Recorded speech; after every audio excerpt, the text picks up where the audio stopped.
Welcome, Sagittarius. Thank you for joining me for your weekly forecast for week commencing the 8th of April for the Sun or the Ascendant.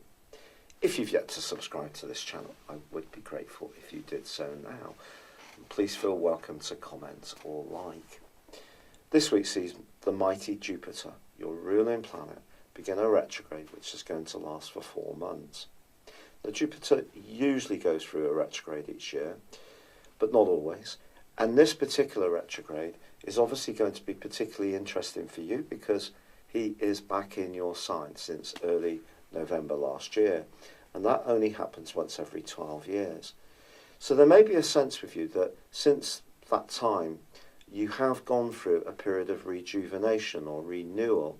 And that certainly picked up energy since the 20th of March, when, of course, the Sun moved into your sister fire sign of Aries, and also we had the start of the astrological year. So for you, this 5th house energy, the 1st house energy of Jupiter, it's very creative, gives you a lot of drive, gives you a lot of go-getting desires.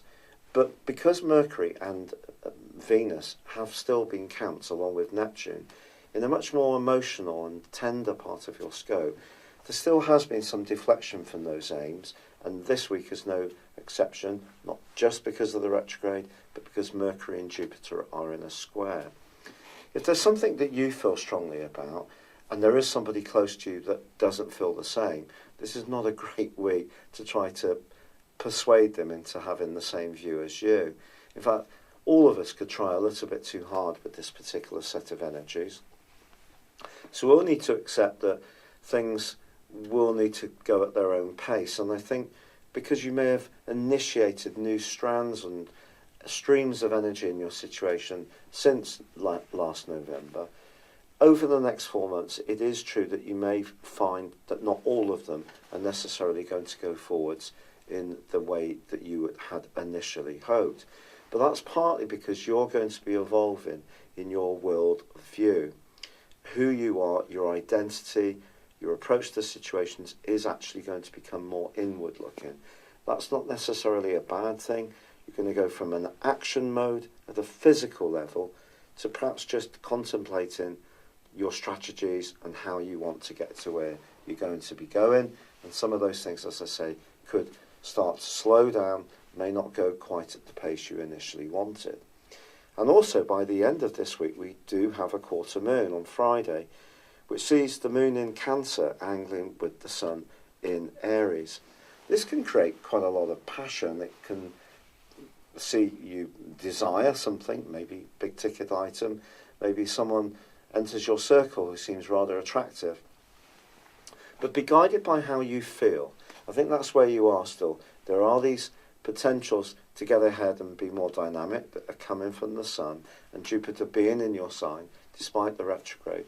But the 3 planets gathered in the sign of Pisces are still asking you to just work your way through each issue in a way which feels really comfortable at an emotional level, that you're serene in your environment, wherever you live in or are located. And those are the things that need to engage you as much as a more go-getting approach. Have you ever had your personal horoscope prepared based on your time, date and place of birth? If not, the information within this will go way beyond your zodiac sign. Based on your character analysis or 12-month personal horoscope forecast, if you choose to have both, I will give you a 30% discount. My forecast uses a modern form of prediction called directions. This is where we advance a natal birth chart forwards 1 degree for every year of your life, and then compare it to your natal birth chart when you were born, and also to current transitory planetary activity. A large astrological study found that this was the most accurate form of forecasting. Why not join me beneath this video on the link and check this out for yourself? But for now, it's been a pleasure being with you.